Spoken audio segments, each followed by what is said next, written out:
नमस्कार दोस्तों, स्वागत है आपका एक और नई वीडियो में। मैं अंकित सिंह रावत। आज हम बात करने वाले हैं थीमेटिकल वर्सेस सेक्टोरियल फंड्स के ऊपर। ठीक है, तो आइए इसके ऊपर काफी डीप हम चर्चा करने वाले हैं। बट उससे पहले अगर आप वीडियो में नए हैं तो डिस्क्रिप्शन में लिंक है, आप जाके वहां से हमारा wealth application download and install कर सकते हो। जब आप सक्सेसफुली रजिस्ट्रेशन कर लोगे तो कुछ आपको वहां पे फ्री टूल्स मिलेंगे जिनकी हेल्प से आप अपनी इन्वेस्टमेंट को और बेहतर बना सकते हो। ठीक है, आप जाके चेक कीजिएगा। वीडियो लाइब्रेरी भी वहां पे आपको मिलेगी लर्न सेक्शन में, जिसके अंदर काफी वीडियोस हमने ऑलरेडी बना के रखे हैं, तो उनको आप एक बार विजिट कर सकते हो। That you actually help in your investment, right. In case अगर आपको लैंग्वेज प्रेफरेंस है तो इंग्लिश, हिंदी, मराठी, तमिल में भी आपको वो वीडियोस अवेलेबल रहेंगी। ठीक है, तो आप अपनी प्रेफरेंस चूज कर सकते हो। किसी भी टाइम पे अगर आपको कोई डाउट रहता है तो प्रोफाइल सेक्शन में सपोर्ट पे आप आ सकते हो, तो यहां पे आपको हमारा नंबर और ईमेल आईडी मिल जाएगी। ठीक है, तो आप डायरेक्टली हमसे कांटेक्ट कर सकते हो and we will be there to sort your queries out. ठीक है, तो आई होप आप सभी जल्दी से जल्दी वेब एप्लीकेशन डाउनलोड कर लेंगे। चलो अब जल्दी से जल्दी चलते हैं आज के टॉपिक के ऊपर। तो आज का टॉपिक बहुत इंटरेस्टिंग है, थीमेटिकल वर्सेस सेक्टोरियल फंड्स। काफी चर्चा होती है इस चीज के बारे में। ठीक है, कि हमें जैसे आजकल चल रहा है कि फॉर एग्जांपल कहीं पे चल रहा है इलेक्ट्रिक व्हीकल्स हो गया, ठीक है, एनर्जीज हो गया, रिन्यूएबल एनर्जीज हो गया, कि यहाँ इसके ऊपर हमें इन्वेस्ट करना चाहिए। कुछ बोलते हैं कि जो थीम्स वाली जो हमें म्यूचुअल इन्वेस्टमेंट होती है ये काफी रिस्की है। ठीक है, तो एक्चुअली में क्या ऐसा है, तो इसके ऊपर आज हम बात करने वाले हैं। ठीक है, तो सबसे पहले हम बात करते हैं कि ये एक्चुअली में है क्या। देखो, सेक्टोरियल फंड की मैं अगर बात कर रहा हूं, ठीक है, यहां पे दो चीजें आएंगी। एक आ गया आपका सेक्टोरियल फंड्स, ठीक है, एक सेक्टोरियल फंड्स आ गया। दूसरा हम बात करेंगे आपका थीमेटिकल फंड्स के ऊपर। ठीक है, थीमेटिकल फंड्स। ठीक है, देखो अब यहां पे अगर मैं बोलूं थीमेटिकल और सेक्टोरियल, एक मिनट, आई होप ये कलर विजिबल होगा आपको। ठीक है, तो चलो अब मैं बात कर रहा था आपका सेक्टोरियल फंड्स और थीमेटिकल फंड्स के ऊपर। ठीक है, पहली चीज, अगर मैं बात कर रहा हूं सेक्टोरियल फंड्स के बारे में, ठीक है, तो आपने जैसे देखा होगा कि हम बात करते हैं फॉर एग्जांपल पीएसयूज की बात करते हैं, डिफेंस की हम बात कर रहे हैं, आईटी सेक्टर की हम बात कर रहे हैं, रेलवे सेक्टर की हम बात कर रहे हैं। ठीक है, तो जब हम किसी एक पर्टिकुलर सेक्टर की बात करते हैं जहां पे जो हमारा विजन है थोड़ा सा नैरो हम सोच रहे हैं, ठीक है, जिस सेक्टर के अंदर क्या पता 10 स्टॉक हो, 12 स्टॉक हो, 20 स्टॉक हो, ठीक है, हम सिर्फ इन्हीं के ऊपर फोकस कर रहे हैं, ठीक है, तो वो हमारा किस में आ जाता है, सेक्टोरियल फंड्स में आ जाता है। ठीक है, दूसरी चीज थीमेटिकल फंड्स। थीमेटिकल में क्या आता है कि हमारा जो विजन है काफी ब्रॉड है। अब हम सिर्फ रेलवे को नहीं देख रहे हैं, अब हम सिर्फ डिफेंस को नहीं देख रहे हैं, अब हम सिर्फ आपके इंफ्रा को नहीं देख रहे हैं, बट हम उसका कॉम्बिनेशन देख रहे हैं। ठीक है, जिसके अंदर आपके अलग अलग सेक्टर्स भी आ जाएंगे। ठीक है, तो फॉर एग्जांपल हमारा मैन्युफैक्चरिंग सेक्टर हो गया एक, ठीक है, फिर आपका मैन्युफैक्चरिंग के अंदर आपका डिफेंस, रेलवे, इंफ्रा सब आ जाएगा। ऐसे अगर मैं बीएफएसआई की बात करूं, बैंकिंग एंड फाइनेंशियल सर्विस, तो उसके अंदर आपका वेल्थ आ गया, स्टॉक एक्सचेंज आ गया, प्राइवेट सेक्टर बैंक आ गए, पब्लिक सेक्टर बैंक आ गया। ठीक है, और नॉन बैंकिंग जो फाइनेंस कमीशन होगी वो भी उसके अंदर आ गई। ठीक है, तो ये सारा मेरा थीमेटिक फंड्स आ जाता है। ठीक, अब इस थीमेटिक फंड्स में जब आप पैसे लगाओगे तो इसमें क्या रहेगा कि फॉर एग्जांपल एक सेक्टर से कोई स्टॉक आ गया, इस वाले सेक्टर से एक स्टॉक आ गया, इस वाले सेक्टर से एक स्टॉक आ गया। ठीक है, तो जो हमारा फंड मैनेजर होगा वो हमें बेस्ट यहां पे क्या करेगा, उन स्टॉक्स में या फिर उसमें हम पूरे एक म्यूचुअल फंड में इन्वेस्ट कर रहे हैं। और अच्छा, एक चीज का कंपेरिजन मैं आपको बताता हूं, अगर आप एक सेक्टोरियल फंड्स में ट्रेड कर रहे हो, ठीक है, और अगर आप एक थीमेटिकल फंड्स में ट्रेड कर रहे हो, तो यहां पे अभी जो पास डेटा में दिखा है करीबन 40% से ऊपर 100% तक का हमें यहां पे प्रॉफिट इंटरेस्ट देखने को मिले। जबकि अगर मैं सेक्टोरियल की बात करूं, फॉर एग्जांपल चलो हम निफ्टी का ले लेते हैं। ठीक है, एक एग्जांपल आपको निफ्टी का बताता हूं। जैसे हम निफ्टी की बात कर रहे हैं, ठीक है, निफ्टी का मैं बात कर रहा हूं। अब निफ्टी को जब मैं देखूंगा ना, निफ्टी को जब मैं देखूंगा तो निफ्टी में क्या रहेगा कि भाई ओवरऑल अगर मैं एवरेज निकालूं तो करीबन 26% का हमें देखने को मिला है कि निफ्टी 26% का हमें इसमें देखने को मिला है प्रॉफिट। ठीक है, रिटर्न जो इसने एक साल के अंदर दिया है।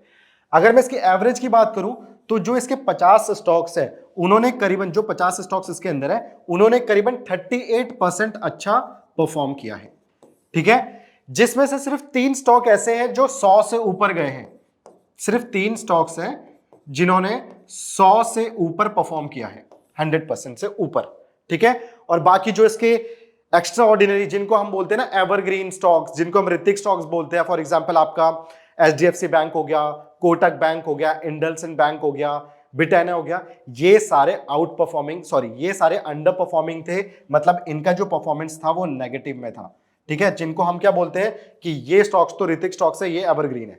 ठीक है, आउट परफॉर्मिंग कौन से थे? तो आउट परफॉर्मिंग इसमें आपका कोल इंडिया हो गया, ये आपका एक आउट परफॉर्मिंग स्टॉक था।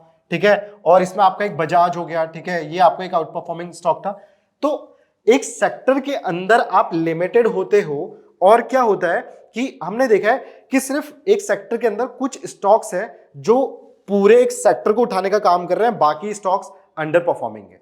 तो अगर आप एक सेक्टर में जा रहे हो, सो देयर आर चांसेस कि अगर आप एक गलत इक्विटी स्टेक में पड़ गए तो आपको वहां पे लॉस देखने को मिलेगा। ठीक है, अगर आप एक रिटेलर इन्वेस्टर हो तो फिर आपको कैसे पता चलेगा कि कौन से फिर थीमेटिक उसमें जाना है? ठीक है, तो उसके लिए ही आज हम बात करेंगे। ठीक है, आगे देखते हैं। तो चलो, मैंने आपको बताया कि क्या डिफरेंस है। थीमेटिक में हम एक ब्रॉड विजन लेके चल रहे हैं, और अगर मैं सेक्टोरल की बात करूं तो वहां पे हम थोड़ा छोटा विजन लेके चल रहे हैं। ठीक है, नाउ कुछ लोग ये बात करते हैं कि काफी रिस्की है, क्या होना चाहिए। देखो मैं आपको बताता हूं, पहले तो मैंने आपको बताया कि यहां पे हम क्या कर रहे हैं, आपको परफॉर्मेंस अच्छी देखने को मिलेगी। और ये आइडिया सिर्फ अभी ऐसा नहीं है कि हम थीमेटिक में जा रहे हैं तो this idea is for only 2 साल के लिए, 3 साल के लिए। ये आइडिया हम ले रहे हैं आने वाले करीबन 10-15 साल के लिए। ठीक है, 10-15 साल के लिए एक थीम के ऊपर जा रहे हैं। राइट, ओके, चलो, आई होप यहां तक सबका क्लियर हो रहा होगा। ठीक है, कोई भी डाउट नहीं होगा। ठीक है, चलो आगे। ओके, अब अगर मैं बात करूं कि थीमेटिक में जब मैं अपना पैसा लगाऊंगा, ठीक है, फॉर एग्जांपल मैं थीमेटिक में पैसा लगा रहा हूं, तो आज के टाइम पे अगर आप पीएसयूज को चेक करोगे, फॉर एग्जांपल हमारे पास पीएसयू स्टॉक्स भी होते हैं। ठीक है, पीएसयू स्टॉक्स हो गए जो पब्लिक में, डिफेंस, रेलवे, इनकी बात कर रहा था, ये काफी लिमिटेड हो चुके हैं। ठीक है, काफी लिमिटेड हो चुके हैं। ठीक है, काफी बार सुनने को मिलता है कि थीमेटिक में नहीं इन्वेस्टमेंट करना चाहिए। ठीक है, क्यों? रिस्क, ऑब्वियस सी बात है, there are risk involve. But क्या रहता है कि फॉर एग्जांपल कुछ लोग फ्लेक्सी कैप बोलते हैं कि हम फ्लेक्सी कैप में करो। बिल्कुल फ्लेक्सी कैप में आप कर सकते हो, बट आज के टाइम पे क्या हो चुका है, there are some fund manager, ठीक है, या फिर जो आपके फंड को मैनेज कर रहे हैं, तो ये एक्टिव बिडिंग नहीं ले रहे हैं। एक्टिव जो बिडिंग होती है ये नहीं ले रहे हैं। व्हाई? एक्टिव बिडिंग क्यों नहीं ले रहे हैं? क्योंकि इसमें क्या हो रहा है, ये अगर एक्टिव बिडिंग क्या होगी कि देखो, दो चीजें हो सकती है एक्टिव बिडिंग में। एक स्टॉक से जो बहुत अच्छा परफॉर्म कर रहा है, अगर वो एक्टिव है मार्केट में, अगर आपने उस पर बिड ले लिया तो क्या होगा, या तो वो अच्छा परफॉर्म करेगा या तो वो अच्छा परफॉर्म नहीं करेगा। राइट, या तो आपको उसमें बहुत अच्छा देखने को मिलेगा प्रॉफिट, या तो आपको उसमें बहुत ही ज्यादा लॉस देखने को मिलेगा। तो अगर आप फ्लेक्सी कैप के साथ जा रहे हो, ठीक है, तो फंड मैनेजर कभी भी आपका इतना रिस्क मार्केट में नहीं लेके चलेगा। राइट, ठीक है, अगर वो गलती से उसको लॉस हो गया, ठीक है, तो या तो जॉब के लेने देने पड़ जाएंगे। राइट, ऐसा हो जाएगा। तो वो क्या करते हैं, वो बेंचमार्क हगिंग की तरफ जाते हैं। ठीक है, यानी उस स्टॉक को जिनमें वो देख रहे हैं कि there will be minimum risk included, वहां की साइड वो लोग जाएंगे। I hope this all will be clear, इतना क्लियर हो गया होगा। ठीक है, अगर मैं थीमेटिक की बात करूं तो थीमेटिक में मेरा क्या हो रहा है, थीमेटिक में मैंने आपको पहले भी बताया कि हम अलग अलग स्टॉक्स की परफॉर्मेंस को देख रहे हैं कि इस वाले सेक्टर से ये वाला आ गया, इस वाले सेक्टर से ये वाला आ गया, इस वाले सेक्टर से हमने ये वाला स्टॉक देख लिया। ठीक है, तो आपको क्या मिल रहा है कि आप एक लिमिटेड सेक्टर तक नहीं हो, अलग अलग स्टॉक मिल रहे हैं, और इसमें ऐसे ऐसे स्टॉक्स भी आपको मिलेंगे। फॉर एग्जाम्पल मैंने मान लिया कि मेरा इसमें 4-5 स्टॉक्स थे। ठीक है, मैं थीमेटिक म्यूचुअल फंड में हूं, अलग अलग स्टॉक थे। मेरा ये वाला सेक्टर था, ये डिफेंस से मैंने स्टॉक था, ये पूरा सेक्टर ही अंडर परफॉर्म कर गया, मतलब बेरिश हो गया, नेगेटिव हो गया। तो मेरा एक ही स्टॉक तो गया, बाकी मेरे पास अलग अलग स्टॉक्स तो हैं जो परफॉर्म करेंगे, आउट परफॉर्म करेंगे। ओके, सो यहां पे मेरे पास ज्यादा ऑप्शंस अवेलेबल हैं। ठीक है, मैं सिर्फ एक किसी सेक्टर पे डिपेंड नहीं हूं। तो जैसा मैंने बोला, थीमेटिक फंड ये एक ब्रॉडन विजन है, ये आपका एक व्यू है आने वाले 10 या 15 साल के लिए। ठीक है, तो आप इसकी तरफ जरूर जा सकते हो। बट क्या इसमें कोई रिस्क नहीं है? तो ऑब्वियसली जैसे हर चीज में रिस्क इन्वॉल्व होता है, तो थीमेटिक फंड्स में भी कुछ रिस्क इन्वॉल्व है। आइए उसके बारे में चर्चा करते हैं। ठीक है, तो फॉर एग्जांपल पहला, आपको अगर आप थीमेटिक में जाना चाह रहे हो तो आपका जो होगा एक लॉन्ग टर्म प्लान होना चाहिए, यानी लॉन्ग गोल होना चाहिए। ठीक है, लॉन्ग गोल होना चाहिए। इसका मतलब करीबन जैसे मैंने बोला 10-15 साल अगर आप चाहते हो कि आपका इन्वेस्टमेंट रहे तो तब जाके आपके लिए थीमेटिक जो है ये एक अच्छा ऑप्शन हो सकता है। इसका मतलब करीबन आप मान के चल सकते हो कि ये जो है एक तरीके से आपका लॉक्ड इन पीरियड हो जाएगा। वाई? क्योंकक्योंकि जब आप एक थीम की बात कर रहे हो तो थीम को कुछ टाइम चाहिए होता है कि वो अपने को इवॉल्व कर सके।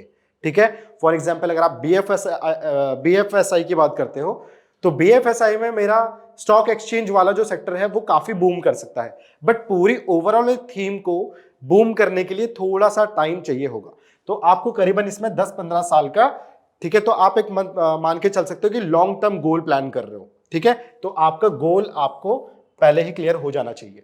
ठीक है, अगर आप चाहते हो कि पहले मेरे को इतना लंबा इन्वेस्टमेंट नहीं चाहिए तो फिर ये वाले सेक्टर को आप इग्नोर कर सकते हो, राइट? ये पहली चीज थी। सेकंड चीज, थोड़ा सा यहां पे रिस्क हाई होगा। रिस्क हाई भी होगा क्योंकि प्रॉफिट भी देगा आपको, तो रिस्क हाई भी होगा। रिस्क हाई क्यों होगा? क्योंकि यहां पे आपका जो है, क्योंकि देखो अगर मैं थीम की बात कर रहा हूं ना तो थीम आपका सीजनल भी हो सकता है। ठीक है, सीजनल भी हो सकता है कि मतलब 6 साल तक चला, उसके बाद बीच में फॉर एग्जांपल कुछ हमने न्यू रूल्स एंड रेगुलेशन बन गए। ठीक है, तो न्यू रूल्स एंड रेगुलेशन में क्या होगा, फॉर एग्जांपल हम कार्बन एमिशन को कम कर रहे हैं, तो कार्बन एमिशन को कम करेंगे तो कहीं ना कहीं उसका इफेक्ट हमें मैन्युफैक्चरिंग फील्ड पे देखने को मिलेगा। ठीक है, तो एक सीजन वाइज हमारा जो थीमेटिक म्यूचुअल फंड है इसमें चल सकता है, तो इसकी वजह से हमें देखने को मिल सकता है कि यहां पे हमारा रिस्क इन्वॉल्व है। ठीक है, यहां पे हमारा क्या है, एक रिस्क इन्वॉल्व हो जाता है। ठीक है, इसके बाद अगर मैं यहां पे तीसरी पॉइंट की चर्चा करूं तो थर्ड पॉइंट जो मैं आपको बता रहा हूं उसमें क्या रहेगा कि फॉर एग्जांपल हम अगर आप एक थीमेटिक जो म्यूचुअल फंड है उसमें इन्वेस्ट कर रहे हो, ठीक है, तो ऑब्वियस सी बात है this is a macro trend. ये क्या है, आपका मैक्रो ट्रेंड है। अगर एक थीम की बात कर रहा हूं तो ऐसा नहीं होगा कि इस थीम के बारे में अगर मैं बीएफएसआई की बात कर रहा हूं तो सिर्फ मुझे पता है या मेरे कुछ दोस्तों को पता होगा। ऑल ओवर इंडिया या वर्ल्ड वाइड इसके बारे में लोगों को इन मैक्रो ट्रेंड्स के बारे में पता होता है। ठीक है, और काफी टाइम क्या होता है कि जब तक हम इन पे ट्रेड करने जाते हैं तो ये ऑलरेडी अपने ऊपर मतलब अच्छा खासा रिटर्न हमको प्रोवाइड कर रहे होते हैं। ठीक है, सो दिस इज वाई हमें इसको क्या करना है, हमें इसमें एक पॉइंट ऑफ एंट्री मिलनी चाहिए। अगर आपकी पॉइंट ऑफ एंट्री गलत होगी तो यहां पे आप अपना लॉस इनमें नोटिस कर सकते हो।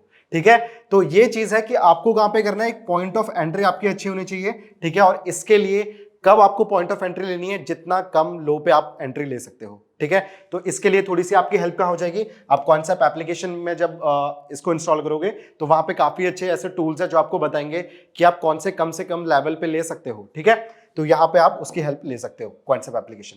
राइट नाउ अभी इसमें अगर मैं इसको कंक्लूड करूं तो आज हमारे पास जो टॉपिक था वो एक सेक्टोरियल फंड्स का था और एक थीमेटिक म्यूचुअल फंड्स का था। ठीक है, हमने देखा कि सेक्टोरियल मेरा एक छोटा सा विजन है जहां पे मैं सिर्फ किसी पर्टिकुलर सेक्टर से बात कर रहा हूं और उस सेक्टर का अगर कोई भी स्टॉक्स है, ठीक है, तो आजकल ज्यादातर स्टॉक्स क्या कर रहे हैं, वो ही पूरे स्टॉक्स की परफॉर्मेंस को जज कर मतलब इंपैक्ट करते हैं।